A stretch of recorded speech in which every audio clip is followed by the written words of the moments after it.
Yo, what is good, everybody? It is your boy, Golden Falls, Golden What Ifs, whatever you want to call me, and I am back. This is the finale of What If Deku Was Trained by Might Guy. If you enjoy, please show some love. Leave a like, leave a sub, leave a comment down below, all that good stuff. As always, check the links in the description as well for my Spotify and Discord. And I don't want to waste much more of your time. Let's get into it. Izuku Midoriya is now so much more. He has literally been given the torch of the #1 hero, and everybody watched it. Everybody saw it, and he even proclaimed it. He is no longer the quirkless underdog he once was. He now is the true heir apparent to the #1 hero. Izuku Midoriya is the future of Hero Society and the future of UA High School. And that comes with a lot. When I mean a lot, I mean a lot. Because for starters, he would immediately be offered multiple positions at multiple different agencies. And on top of that, would be practically handed, which, don't get me wrong, he's definitely earned it, but he is basically handed a provisional hero license. At the end of the day, he was shown to be the successor of All Might himself, and media channels all around, from basically the news stations to any independent sources, would be broadcasting about Izuku Midoriya, about this person, about this so-called once quirkless hero now gained the power of the greatest hero ever. It's something that many people think about, many people talk about, and that's what it is. Izuku is, well, the #1 hero. Izuku is the reason why so many people are safe right now, so they want to give him so much. But Izuku's just a kid. He's just a kid, a teenager. And many people, well, they don't look at it like that anymore. They begin to watch him under a microscope. Every single move he does, every singular move he does, they are watching him. And that's the reality of it. Izuku Midoriya is no longer the person he once was, no longer the student in training. Now, a lot of people believe he's at the point where he can handle it all. He's at the point where he could be that hero now. And, well, he begins to start working in work studies quicker than you could possibly imagine, even getting an invitation from one of the top heroes known as Sir Night-Eye. Of course, Sir Night-Eye knows that the kid is the successor to All Might, and he actually isn't amazingly fond of Izuku Midoriya. Izuku would definitely get in his better graces sooner rather than later, and Sir Night-Eye would eventually realize the reason why, well, All Might is so fond of the kid. And in all honesty, the way he got the court, the way he gained One for All, wasn't necessarily your traditional way. It was through a way of need, of absolute need for power and need to save everyone. And that's exactly how it happened. And frankly, maybe that's exactly how it should have happened. And Sir Night-Eye eventually comes to terms with that, and eventually would start treating Izuku a lot better. Would be treating him like the hero he really is, and would be treating him like the future of this society. And they begin to work on several cases, and that would include the overhaul case of the Shia Hazaikai. But there's a lot to be done with that, or in regard of that, and they begin to kind of work on it to a massive degree. Izuku just working with Sir Night-Eye to find this person, but it seems like they can't really nail in exactly where he is and nail in exactly what's going to happen. And that would eventually lead them to coming across actually Overhaul with both Mirio and Izuku together. But with Mirio holding Izuku back, it would eventually lead to Overhaul leaving with the little girl by the name of Eri, and them planning to invade the Shia Hazaikai base before anyone else would get hurt. And with frankly, with a lot of these other people currently learning a lot from, well, Might Guy, being more intertwined in UA and other things, Izuku and many others would be far more prepared for this type of fight, far more prepared to actually take on what's ahead of them. And let's just say the invasion of the Shihazaikai base would go far smoother than you could possibly imagine. Izuku and Mirio getting to where Overhaul is currently located and obviously putting the absolute beat down on him and kind of putting him in a scenario where he isn't in the most fond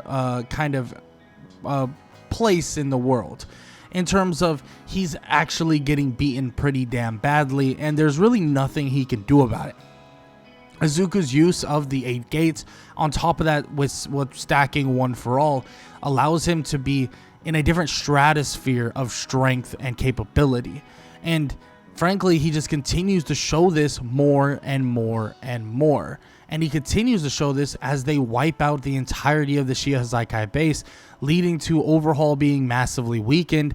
And in a last-ditch effort, Overhaul tries his best to kind of infuse himself with a bunch of other people, but it doesn't work out the way he wants to. With a healthy Mirio and Izuku Midoriya ready to go, it seems that there's really no way around it. There's no way of truly defeating them, and it seems like Overhaul would fall victim to his kind of own hubris.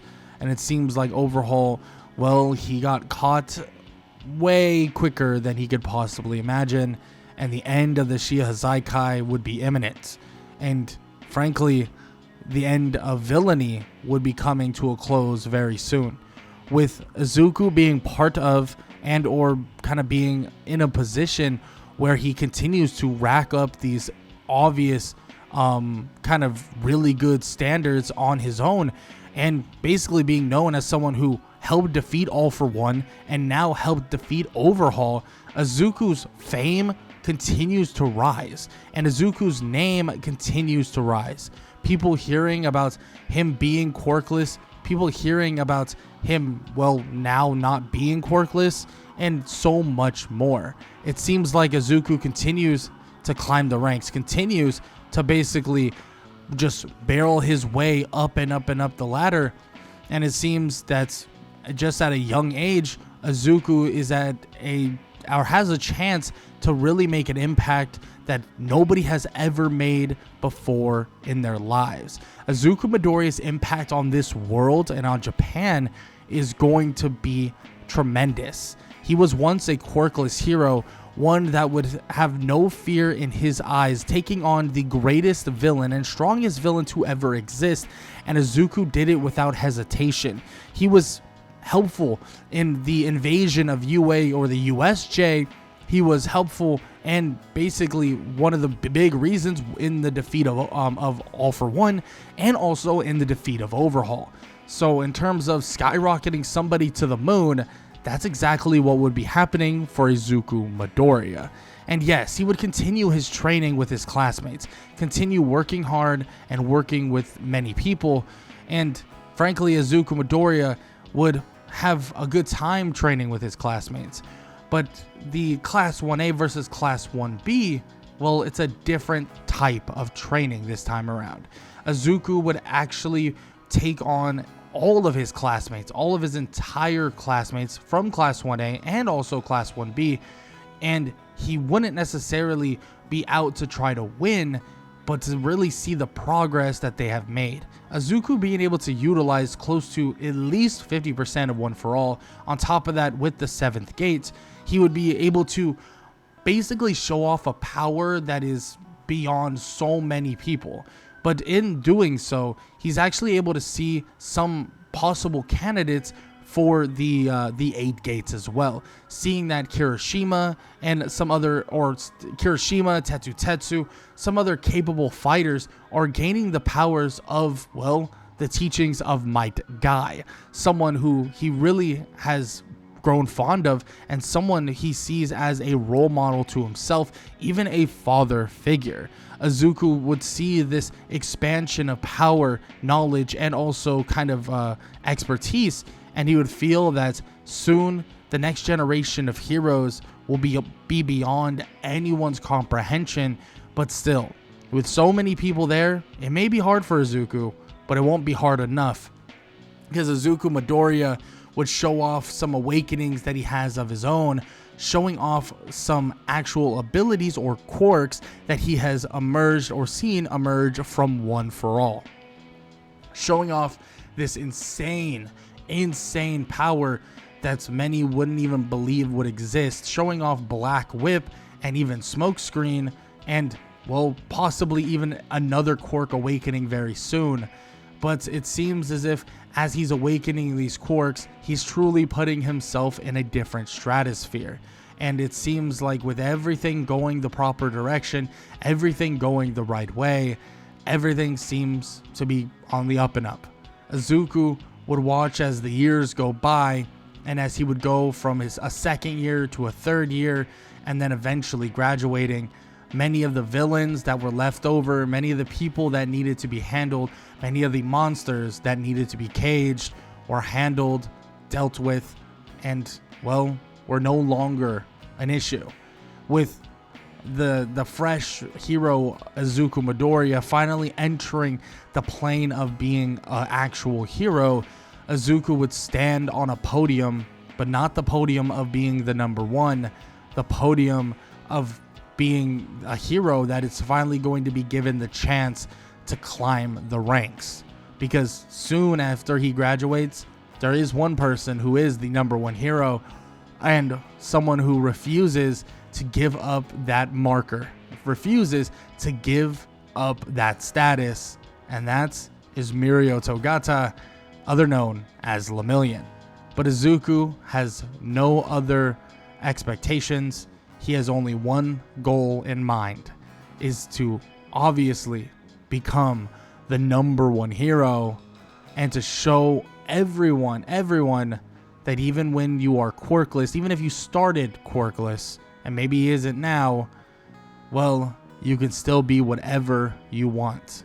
Many people will remember him as someone who was the successor to All Might, the one who was granted the quirk of All Might himself, but he will be the one to remind them that he started this journey quirkless, with 2 hands, 2 feet, and one will to live, to survive, and to be a hero. No matter what the narrative is, no matter the idea of him being the successor of All Might, it all started with him looking for a dojo. It all started looking for a sensei. And it all came down to Might Guy training a quirkless loser into an absolute hero. And that's exactly what Might Guy did for Izuku Midoriya. And Izuku, throughout the years of being a hero, all the way until he's the number one, would sing his sensei's praises, from Might Guy to All Might to many others that have introduced him and also helped him along the way.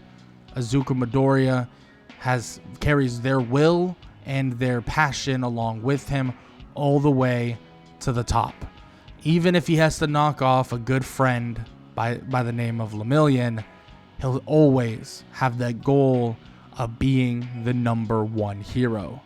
And this is where the story of Izuku Midoriya will end. But if you enjoyed, show some love. Leave a like, leave a sub, leave a comment down below. All that good stuff. Hope you guys enjoyed the video. And I hope you guys enjoyed the series. And if you did, like I said, leave a like and all that good stuff. And I hope all y'all have an amazing day. Later.